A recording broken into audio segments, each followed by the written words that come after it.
This is Leigh, and you are at Alchemy Intuitive Arts. And I'd like to thank all of you new and returning subscribers for joining me today, because I know you have many good things to do with your time. So I'm glad to have you here with me today. And if you're so inclined, please smash the like button and subscribe so we can grow together. And with that said, let's get into it.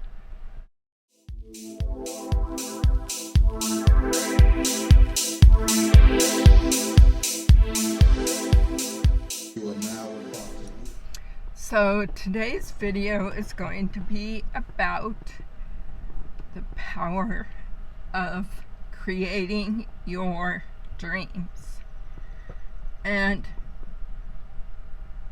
everybody talks about manifesting this and how to manifest and how to be a better manifester, what to do, and the 10-step guide to manifesting your perfect life, etc., etc.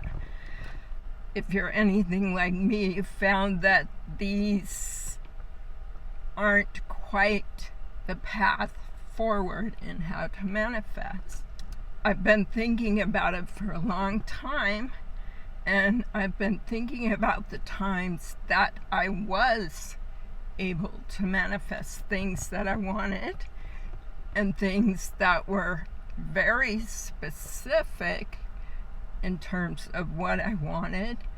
And then I think about the times where things didn't manifest the way that I wanted them to.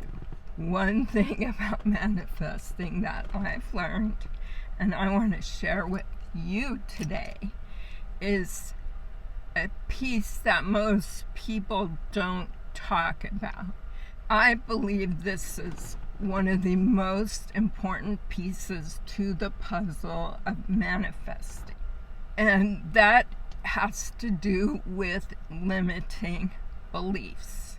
Now, we all grow up in certain ways, and we all have our insecurities, and we all are conditioned by our parents and conditioned by our environment to think a certain way about ourselves.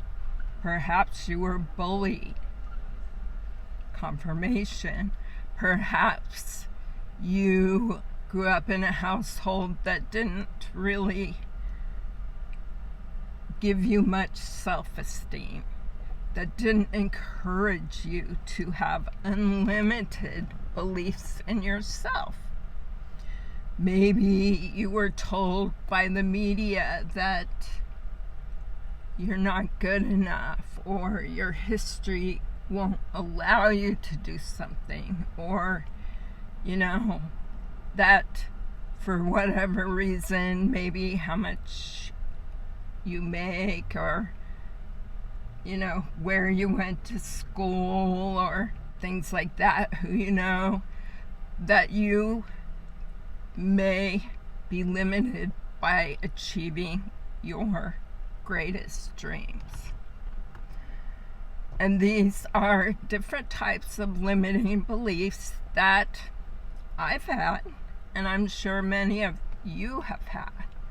I think about the times where I did not allow those limiting beliefs to interfere with me achieving a dream that I had, a desire. And I'm not saying that you can just click out of thin air and something's going to happen, but I'm not saying that can't happen either. I believe in miracles, and by believing in miracles, you are addressing a limiting belief. Just the mere fact of believing in a miracle enables you to pretty much smash your limiting beliefs. And when we can smash our limiting beliefs, then we're much closer to getting what we want or what we think we want. And sometimes we think we want something and we get that, and guess what? It wasn't exactly what we want. We got it, but there's a few things wrong. Perhaps you're thinking about manifesting a partner. And so you think of all these wonderful things you want your partner to have, but you're not really specific. You're just thinking about getting a partner, and you want them to look like this, and you want them to be, 6 foot tall or 5'4", or have a certain color hair and a certain color skin tone and a certain kind of physique, a certain this or that. And you may very well achieve that, but you may also achieve some other things about that person that you really don't want. And those things may come through because of your limiting beliefs. Your view about how worthy you are, your view about what you will tolerate, what you have tolerated historically, your view about looking at things from a realistic standpoint and not from a dream state. I see myself with this person, and then we're going to do this, we're going to get married, and we're going to go buy a house together, and then we're going to, impress people, and we're going to be the perfect match, and we're going to go on vacation in the Bahamas, and we're going to have just the best relationship. But what you didn't manifest was a person that's going to honor, respect, be truthful, and not take advantage of you. Maybe you actually manifest somebody into your life based on your limiting beliefs, based on your history and your upbringing. Maybe you manifest somebody that isn't good for you. So these are all part of the manifestation process. And at the core of all of this is being more specific about what you want, and not just more specific, but loving yourself. And loving yourself is an inside job.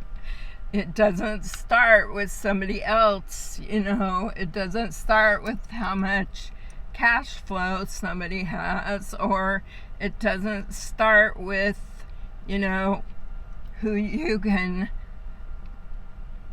get in the sack. It doesn't start with, what job you can get, those kind of things. The other critically important piece to this is to allow yourself, prepare yourself, be ready to have what it is that you truly want. Be ready to accept. And sometimes to be ready to accept means we have to work on our own problems, work on our own fears, work on our own addictions, work on our own goodness, work on our own ability to love. We may have to work on those things, and we may be faced with the challenges of opening ourselves up to looking at ourselves, to opening ourselves up and looking at ourselves, and really being clear about ourselves. And once we remove those barriers that we have, and those barriers that have limited us and prevented us from allowing something better into our life, allowing us to jump timelines and get into a better situation, then until we are able to do that, we're going to remain in the same situation we're at. The other super important piece, visualizing yourself there, and of course this is what many people talk about. You have to visualize yourself, and some say fake it till you make it, that type of thing. But you really have to see yourself in that situation, and you have to open yourself up to allow that to flow into your life. The piece of allowing something to flow into your life is so important, because we need to see ourselves as good enough to have what we want. See ourselves as not us and them, but us and us, if that makes any sense. We see ourselves not separate from what others have achieved. We see ourselves as a person who achieves that we are good enough to have that we deserve that.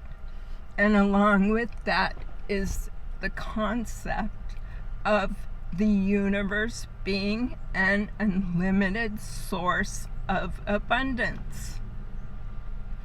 Now, we always hear talk about space and how big space is, and space is infinitely large, and some say space doesn't ever end, it's an infinite loop, and some people say that space is constantly expanding, and I don't know, I'm not a physicist, but I do know that from a spiritual standpoint, the concept of abundance is infinite. Concept of abundance is an infinite source. And if something is an infinite source, that means it's not us and them, you or me, it's us and us. It means we all have the ability to achieve infinite abundance. We all have the ability to achieve great abundance, because the universe is an infinite source of abundance. That could be for energy, that could be for money, that could be for health, that could be for whatever it is that you're trying to manifest. And so the concept of there's not enough for me, or I'm gonna hoard what I have because I don't want to share, is a limiting belief. Taken to its worst point, somebody can limit someone by being malicious to them, by being angry, to undermine, to even try and get rid of them completely. I mean, if somebody feels like somebody else is going to limit their abundance in some way, they're going to take action against that. And that's where the harm comes in, that's where karma comes in, and that's where you are really screwing yourself when you do things like that. You're actually screwing your own abundance when you try and take abundance from somebody else.